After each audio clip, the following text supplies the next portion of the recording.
All right, more Doublelift drama. I love it. Let's see what happens, dude. There's a video apparently just him doing everything, and I'm ready, dude. I'm gonna love this. And now we start the drama-free Wednesday. Ow. Let's go look at let's go look at Andy's post. Hi all. Obviously, a lot of attention on Doublelift's feelings on TSM. Unfortunately, it's chosen a public venue to air this negativity. I wanted to make a post to share full transparency as to why we made some of our decisions around Doublelift and rosters in the past. Peter's a good player, one of the best players of all time in NA. Although he's a strong player and leader inside the game, he's really challenging to work with. 2020 offseason. Going into the 2020 offseason, Bjergsen retired. After hearing the news, Doublelift was unsure whether he also wanted to continue to play. That part is sketchy, but let's keep reading. Therefore, we considered many options about what the future of TSM would look like, and our intention and strategy was to rebuild our team. Holy fuck, this is so long. After a few days passed, he reached out, changed his mind, told us that if we were to sign PoE and any good support player, no matter what language they spoke, he would play.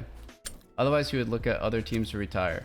This part is actually, it doesn't really matter, but it's like slightly inaccurate. I never told them that I had any intention of doing anything other than playing. Just that I would consider playing for them if they got PoE and any good support player. Because at the time, I'll explain that our roster just exploded. Basically, the only two people who were staying was like me and Spica. And I was thinking it's going to be hard to replace Soren, obviously, but there's two good mid laners available.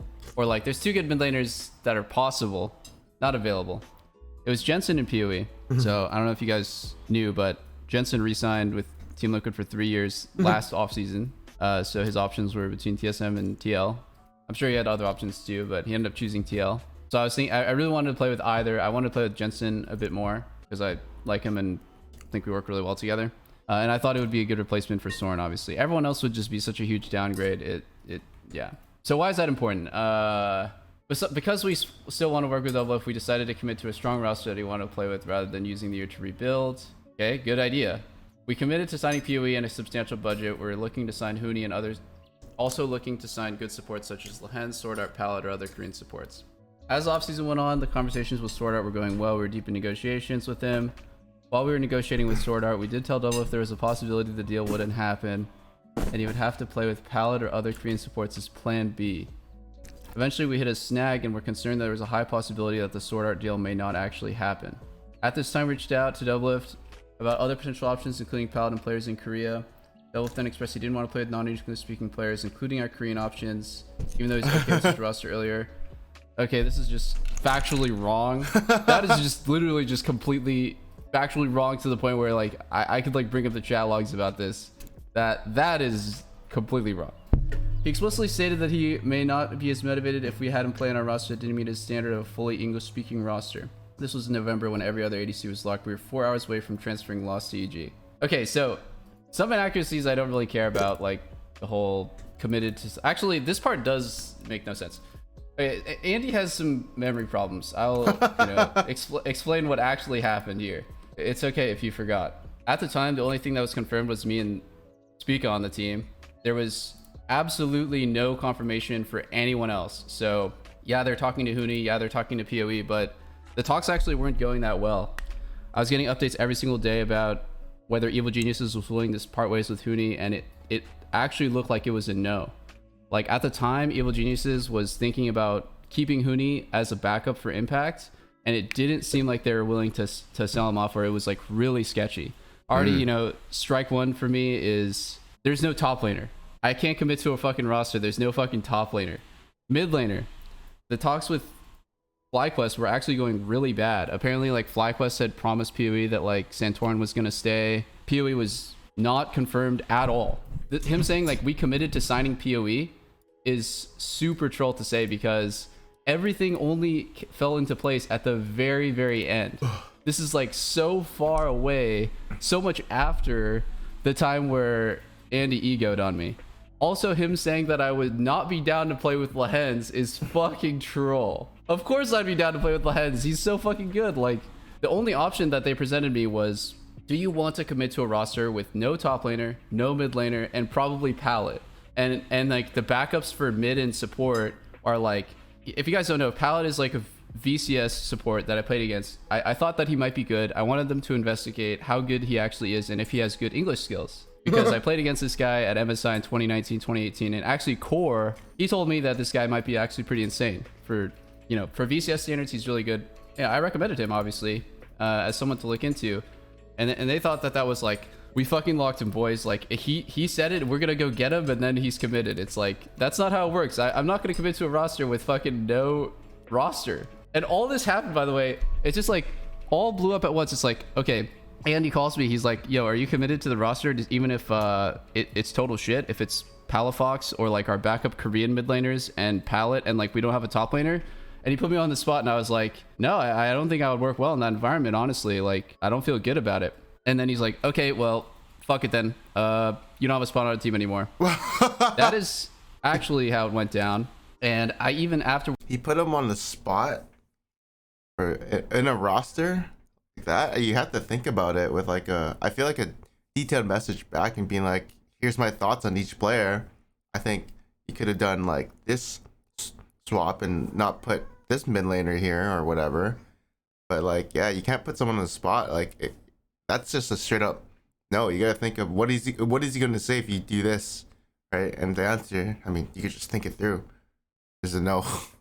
What their response is gonna be. That's don't ever put like someone on the spot where it's something you gotta think about. Like, you know, it's a business, so you gotta think what the best team is, whatever. Like, you know, you gotta think of what could you do to make the best possible roster. But if you put someone on the spot, you just say, no, that's not a Worlds team. Afterwards, and I mean, you guys, So you can ask him yourself, like, is this a battle of the egos? Because I went back and I apologized and I said, you know, it's just the whole thing just sprung on me really suddenly. Like, I legitimately apologized to him and said this whole thing, like really like negative situation that came out between us happened because, you know, you basically asked me for my full commitment to something that like was really sketchy to me, and I didn't really have like a very positive reception to it because X, Y, and Z, and I guess I should have taken more time to think about it. Even looking back, even if I did take more time to think about it, I probably would have made the same decision. This shit is that roster was so fucked. This is just factually wrong. Unfortunately for him, that's this post is really cringe. That's all I'm gonna say. It's like this carefully manufactured, like he has a team of like PR people to carefully manufacture his response to make it look eloquent, to make it look articulate, to make him look reasonable, but it's not.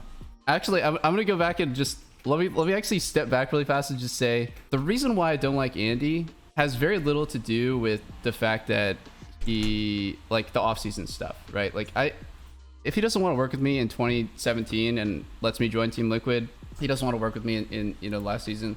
This is not the case of like an incel who goes up to the hot girl and is like, please fucking, you want to be my girlfriend? And she's like, no, you're gross.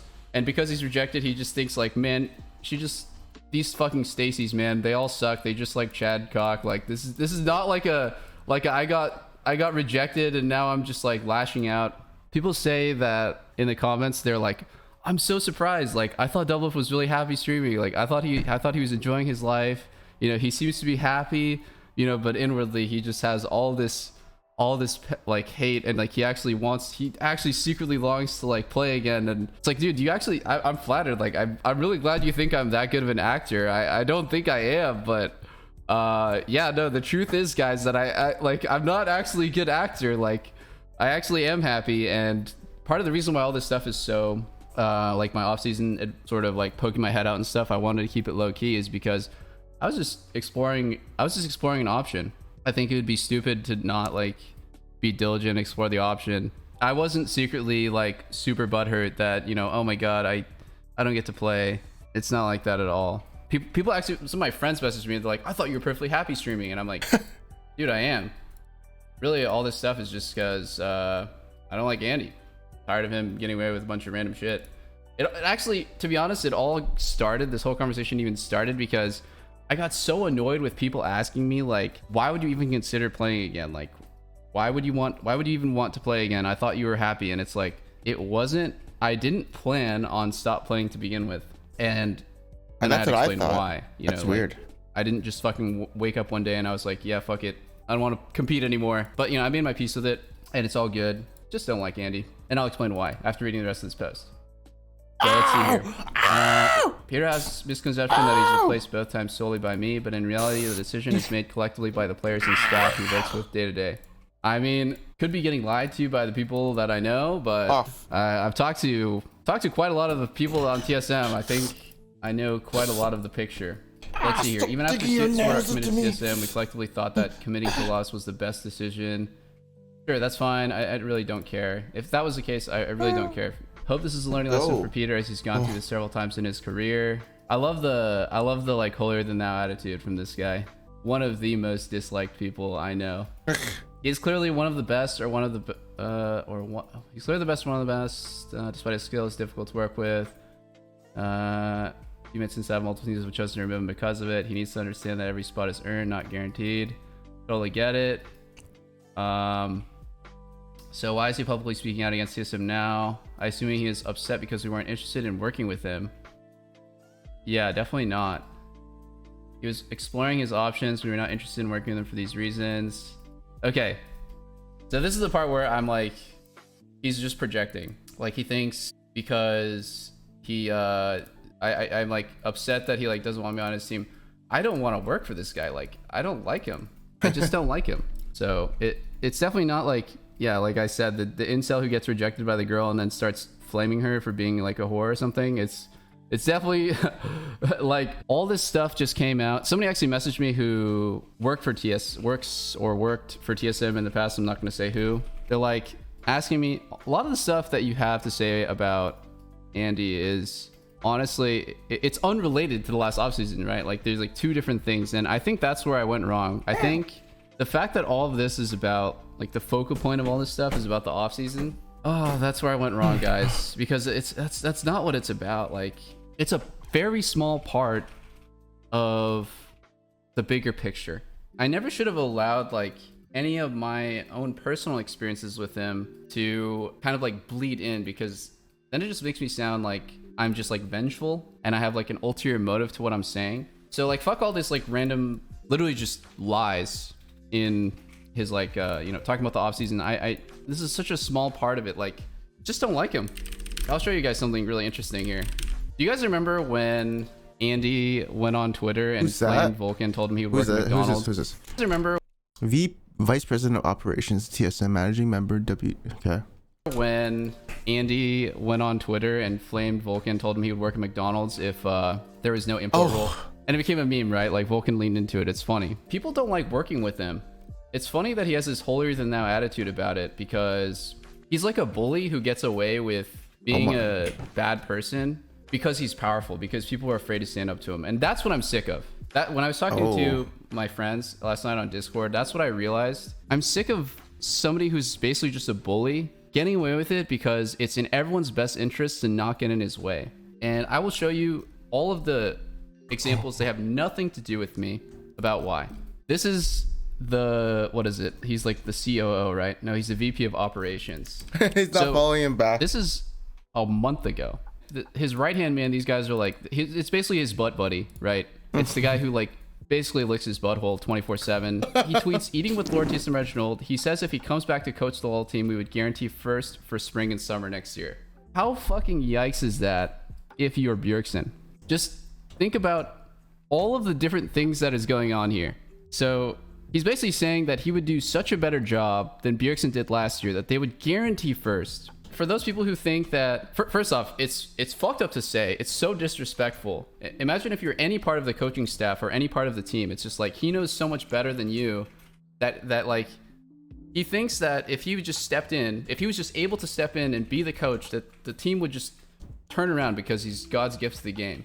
And think about how many steps removed they are that this guy would think it's okay to tweet during the time that they're negotiating with Soren. And like in the offseason, this is going to turn everyone away from the org. This is going to turn everyone away from wanting to be on the team.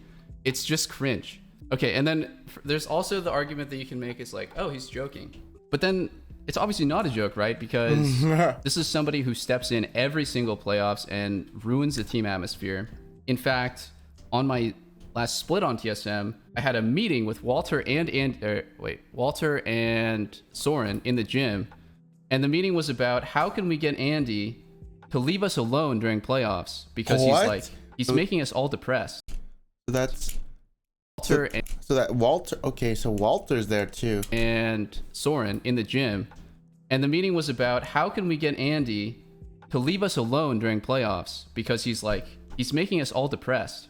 So I mean, this happens so much. Anybody who knows anything about the team or has worked on the team knows that this is not a joke. This is like real.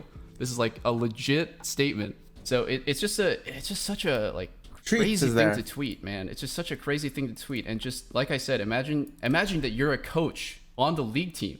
Your job is to gain the respect of your team.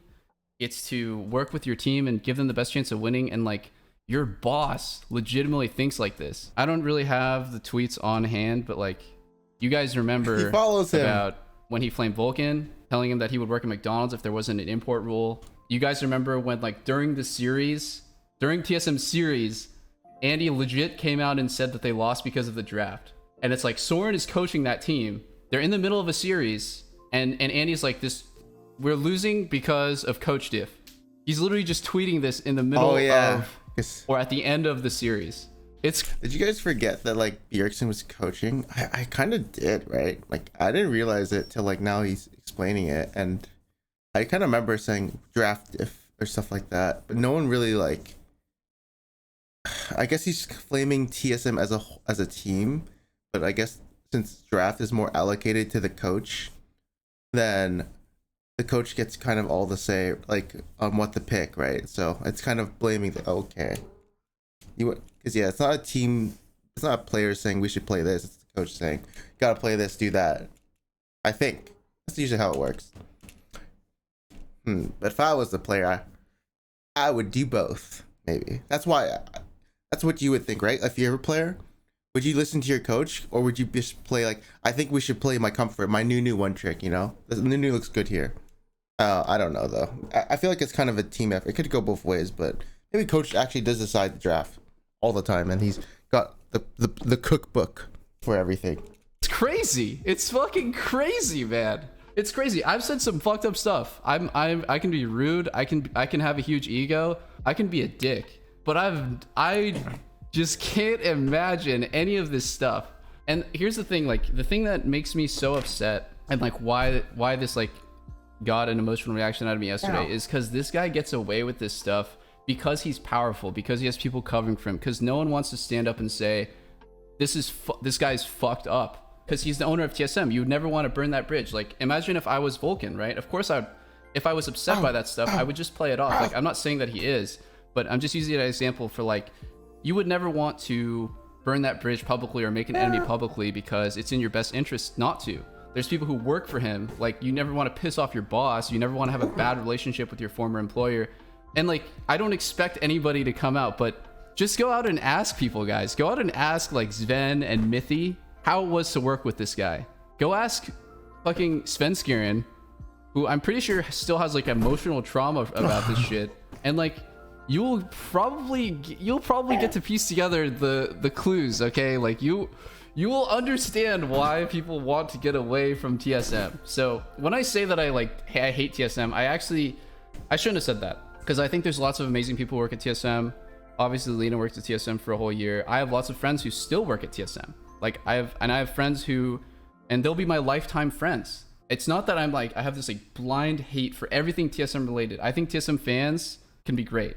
I had an amazing experience because of the TSM fans when I was on the team. It's hard for me to support the org because at the top is a fucking bully. He's just an egomaniac bully, and he gets away with stuff, you know, writing out these kind of things because he has like carefully crafted PR responses to things after he fucks up. But I think the truth will come out eventually. Like time is on my side. If you just wait, keep your eyes open, if you just listen, people are leaving. A lot of people have left already. People are leaving. It's finally starting to come out. I don't care if I'm the first person. I don't care if I'm the only person. Just try to keep what I'm saying in mind when you start hearing more and more news. When people start coming out and saying a little bit more here and there. I don't know. It's crazy to me. Like obviously I respect that he came from nothing, just like me. Like we both grew up probably extremely poor. I think he grew up extremely poor. Okay. But the stuff that he gets away with because he is who he is just, it's unbelievable. It's unbelievable. Like, he comes in and makes people feel like shit. He makes them feel worthless. He doesn't treat people with respect. Like, I'll give you an example. I acted like a little shit on Team Liquid, especially in my last split there. Like, definitely on my last split there. And after we parted ways, it was not pretty, but I still have a good relationship with everyone at TL. With Steve, with Dodo, with Kane, with Core. And the reason why is because we have like mutual respect for each other, and I admitted that I fucked up and we moved on. This guy doesn't appreciate anything that anybody who works for him, pours their heart out for him. It never makes them feel that way. Every time that he fucks up, it gets covered up, you know? He makes people cry, it gets covered up. He acts like an asshole, it gets covered up. I'm just sick of the covering up. That's all. And I think yesterday, like, it really reflected bad on me that I tied in like any sort of off-season stuff, because it made me look like a jealous, like a spurned lover or something, you know? It's just like, oh my god, you wouldn't take me, so now I'm salty. But that's not what it is at all. Like, I'm not a good actor. I'm perfectly happy with streaming. I really am. Like, you can really ask anybody how I've been for the last year, and I haven't been like fucking tossing, turning, like losing sleep, like, oh my god, I just want to play again. Like, that's not happening, guys. That's not the case. I hate that I conflated those two things as like the same. What I really did yesterday was I got tired of this guy getting a pass for everything. And he does like I'm stream. so Okay. happy that I came out and I exposed him for what he is. Just a dude with too much power. Somebody who doesn't treat his employees with respect. Just look at this tweet. Seriously. And tell me that this does not embody this person. I just want you guys to... Oh, I thought Doublelift was not enjoying streaming and he wanted to go pro. I guess he is. So he's happy both ways, which is interesting. No, I don't actually. I don't like what I said, and like, I wish I could. You guys remember? Have I don't know if you guys remember. On Reddit, there was like a thread saying Doublelift wanting to return after being retired in 2022. So I thought he was unhappy. I don't know, but I guess he's happy both ways. Never said it that I hate TSM because it makes it feel like I just made an enemy out of everybody who wants to support the team. I just don't like the guy at the top. I specifically don't like the two guys at the top. And I should have said that, like Walter? because that's what I really mean. But yeah, this whole thing it's too fucking funny, man. I think this thing is so funny because, to be honest, I picked a fight and he came up to swing and there's no way that he can win because it's him versus 50 people. Last night I got messages from so many people. The funniest one, you know who you are. Funniest one was So this so my opinion, so obviously Reginald has so much money, right? The PR is looking really bad. So like, this Reginald has TSM, the Uber Corporation, and I'm guessing Doublelift probably has like 1 out of 200 money. I'm just wondering how like corporate's gonna be, how much money. I don't think TSM's gonna go bankrupt off this, but like, how much are they gonna lose? Maybe from 100. If Doublelift is 1 in 200 after this, maybe it's like 1 to 150, but only someone at corporate knows what a PR disaster looks like and whatever happens in the company after. I mean, I guess Blizzard's in shambles, but let's go look at their stock, Activision stock, right? I mean, they've been in the pooper. Oh, this happened recently though. All this woman hating stuff and weird stuff happening kind of happened around this, right? They were kind of going up. Yeah, they were going up. I mean, maybe this happens to TSM, but I don't think so. I don't think so. a former employee just messaged me a thumbs up. That's all he said, a thumbs up.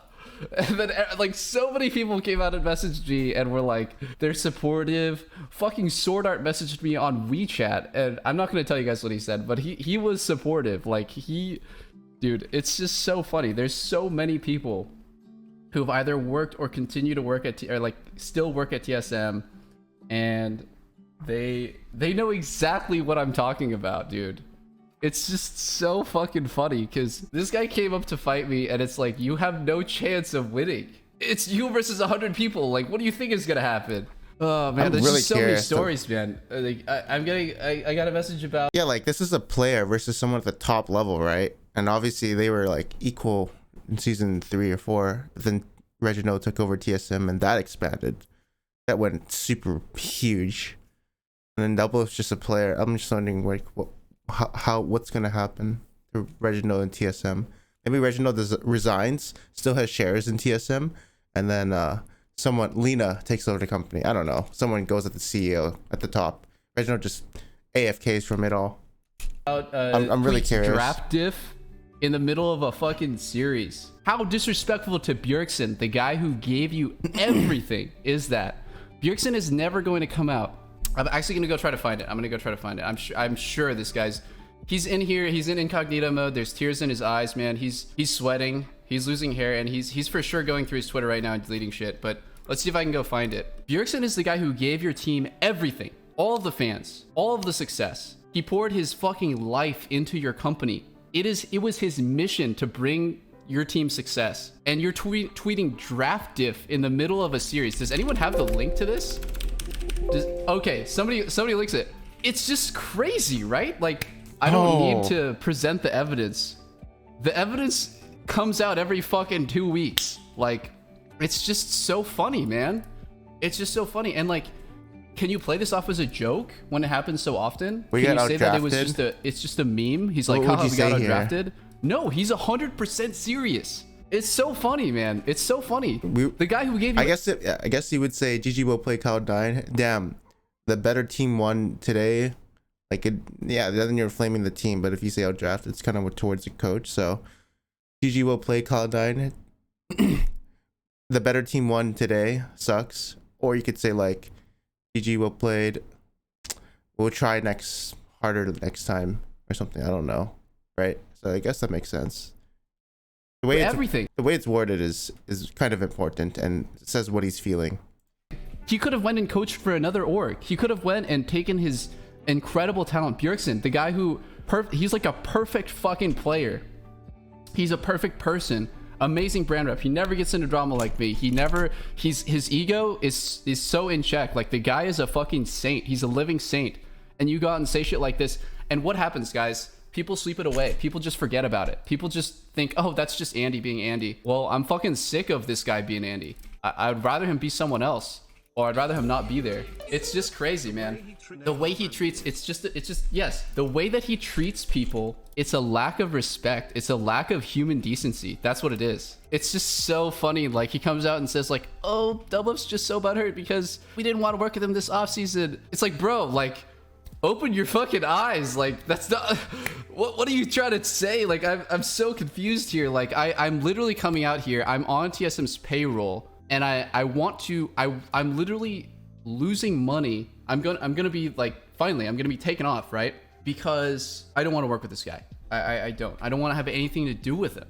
I'm sick of it. Like, I just keep going back to it, man. That's why people are getting away from him. That's it. Yeah, like, he came in, and I don't even, fuck, man. Like, I feel bad saying this about people, but I don't think it's too personal. He made so many players cry.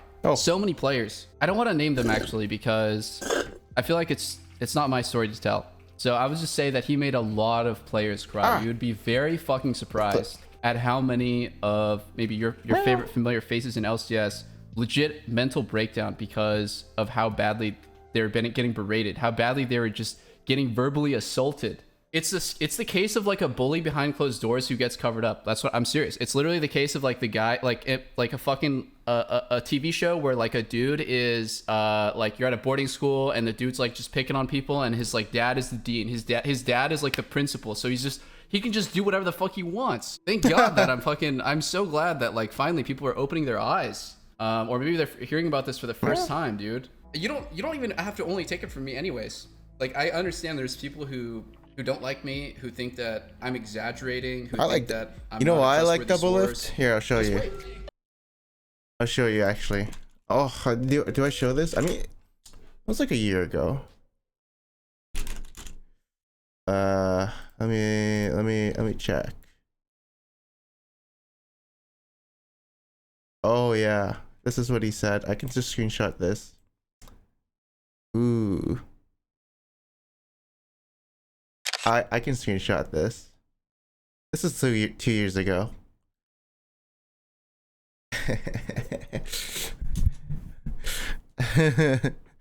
Hey Pat, are you free anytime soon? We're calling to talk about potentially playing for us in LCS. That was when Brox was having visa issues, and he thinks I'm a really good player. And so he like offered his hand, and you know, we had a call. It didn't go through, but it means he saw like he wanted me to play, and I got really nervous because I've never played on stage, bro. That would make me very nervous. But he stuck his hand out for me, and he believed in me. And then they went with Schernfire because he was on the academy team. But like, that's why I will always have respect for Doublelift. He thinks I'm good and likes me. He likes me. It's funny.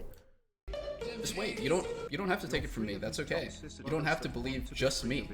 One day, those people who literally like have emotional scars and traumatic scars from this person will come out and say, yeah, like it was me. Like he made me like legitimately cry out of just pure like negative feelings, frustration, just feeling insulted, feeling of like just worthless, feeling so disrespected in front of the whole team, in front of the whole team, just getting, you know, you're a fucking bot. You'll never amount to anything. You should just listen to the better players. You'll never be good. The team can't win because of you. All these things. I've been a dick, but I've never ever gone that far, ever. So I don't, like I said, I don't want to say who they are, but man, like just one day that they'll come out and say shit. Oh, what's this? Let's be honest. Drafts should matter against teams like CLG. If we can't win with 5 teamos versus CLG, we should be evaluating our play. I mean, this is not really like as personal, but the dude thinks that he is. The dude thinks that he's God. The dude thinks that he's God. That's all. Last owners meeting, TSM Reginald complimented 100th as the only non-shitty new LCS team. So on behalf of the shitty new LCS team, suck it. Oh. You know what's funny is like I say spicy shit. You know, I can be rude, I can be mean, I can dish out some abrasive stuff, but I think I know where to draw the line at in terms of being disrespectful. And when I do hurt people's feelings, I apologize and I learn from my mistakes. Definitely not a saint. I'm probably not the right person to be talking about all this stuff. It just never really sat right with me that he got away with all these things. So that's why I'm talking about it. Because I think someone should. Because I think it's important. People will not come out and say things even though they agree. And you know why? It's because they're still in the scene. It's because they're still personally vested in making sure that TSM is an option for them, either to leverage their contract or to actually play there. And yeah, that makes sense. He doesn't care about LCS. He's fine streaming, so he's in the retired life now. He can say whatever he wants. They don't want to make an enemy. They don't want to burn a bridge, but there will come a day where people actually part ways with this org, and there's no reason for them. There's no reason for them to like hold back. And then honestly, if you're like Bjergsen, you just never want to be involved in any drama ever. So you know, I don't expect a lot of people to come out and say shit, because why the fuck would you ever want to be involved in drama? You're just literally making enemies. But there will still be a good chunk of people who will come out and they will back me up. If you look at my Discord, if you look at my fucking WeChat as well, there are a lot of people who support me. There are a lot of people who support me, and that makes me feel good. It makes me feel like I'm on like the right side of history, I guess. People still want to talk to me and hang out with me, but they don't want to hang out with him. They're not friends with him. They don't invite him to things. And you have to ask yourself why. You know, why is this person who kind of implicates himself in the league team so much? Why does it seem like he's not friends with anybody? Just ask yourself that question. Like of course I have my personal differences with Core and Steve and stuff, but at the end of the day, I respect them so fucking much. Like I got kicked off of CLG. Actually, CLG just is a shit org, but that's a terrible example. Let me backtrack a little bit. Let's go next point. I got kicked off of TSM in 2017, and I was still friends with everybody. While I was on Team Liquid, I did a flex queue game with my old team. I did it with Dennis, Vincent, Kevin, and Soren. Like, we're obviously all still friends. We still went Dennis is Scared, and Vincent is Balfrost. To dinner and shit. Like, we're still homies. We'll be homies for life. Like, Those are the people that, you know, if I had a wedding, if I had like some crazy event, like I would invite them because we are lifelong friends. And I would say the same shit about my teammates on Team Liquid. I would say the same shit about Steve. Steve is a fucking homie to me. Core, Jensen, I am, yeah, like we are friends forever. Afro, yeah. It just speaks volumes, man. Like, it just, that's all I'm saying. It just, he picked a fight that he can't win. What is this? This is the shit that happened on camera. Imagine what happens off camera. Shows out to sell player in a contract. Oh, let's read this. Marita Reggie berated player to tears on camera at LCS. Carlos checks us close to not sell player in a contract. This rival who was never going to be anywhere. This is the shit that happened on camera. Imagine what happens off camera. Shows out to sell player in a contract to his rival. I'm getting messages literally right now from TSM people. I'm not gonna say if they're former or current, but like it's just funny, man. Of all my problems, like I'm a dick. Like I get involved in drama. Like I say shit I shouldn't say. I have emotional reactions to stuff. Like I'm not a very well balanced person, right? Like I have so many flaws, but I try to be a good person, and I cannot say the same for this guy. Vika, one more year, bro. One more year, brother. I just imagine he's out there, man. He's out there right now talking with his fucking PR team, talking to Walter. Walter's filleting him under the table. And he's like, man, what do I say? How do I get myself out of this one? Do I say that these 100 people are wrong, or do I try to show an ounce of humility and admit it and tell everyone that I'm a better person now and I'm going to be a better person in the future? It's like, bro, that hasn't happened in 8 years. Like, I don't think anyone's going to buy it. The other thing you can say is, Doublelift's just salty, man. He's so salty. Look, at the end of the day, I can keep my personal dislike for this person out of my co-streaming because I'm still really good friends with Ming. I mean, I literally talked to Ming last night after my stream, after all this shit went over. Ming and I are fucking cool. Like, he's my good friend. He's fucking 10 years younger than me or some shit, but Ming is a homie. He's in the chat right now. I wish I didn't say that I hate TSM because that just kind of implies that I have like just like a hardcore like dislike for everything TSM related. I think the whole thing is it just sucks that at the very top of it all is something rotten. Obviously, I do not hope that like Ming loses and runs it. I got lunch with Andrew, the guy who makes TSM Legends. He's been filming me since I was 22 years old. I'm 28 now. He's been filming me since I was 22. I got coffee with him and like okay, I don't want him to fail. But yeah, do you guys remember this? So yeah, the screenshot I showed. Yeah, that was I just got a random DM. It was so cool. I thought it was such a cool moment. It didn't happen, and honestly, I would have probably went 0-3 with Team Liquid just because I'm not stage ready. I need to play like so many games, and like I think I was literally chilling in the off season when that was happening. That happened December 2019 31st, and like literally LCS game was coming up in like a month. So I'd only have like 2 weeks of training, or like I don't know, even 3 weeks of training. And then like, yeah, I mean, look at this. Do you guys remember this clip? Wow. Actually, I think Pants is playing so well right now. I heard this. I'm joining Team Liquid. Oh, wait. What is this? Oh yeah, this was literally right after. Oh, that was literally right after.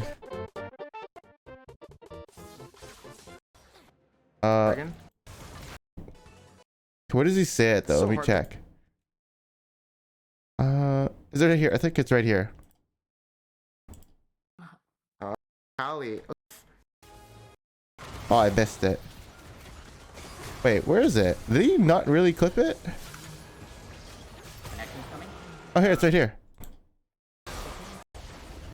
Actually, it's right here. Pants Garen only. Actually, Pants is really strong. I think he's a really good player. I actually wish some team would like fucking give Pants a tryout or something. If this guy didn't like make highlights for YouTube all the time, he would be at least LCS tier. See? And isn't that insane? Wow. So surreal. I could have been LC. I mean, I could have been. But honestly, YouTube makes more money. In the long run, it does. Thanks for watching. I'll see you guys next time. I made more money probably doing this, actually, I think, than being a pro. Because I'd be like mid-tier. Making like 150k through 250k a year. Still good. still good, but I wouldn't have more freedom. As like, what the? Okay, bye.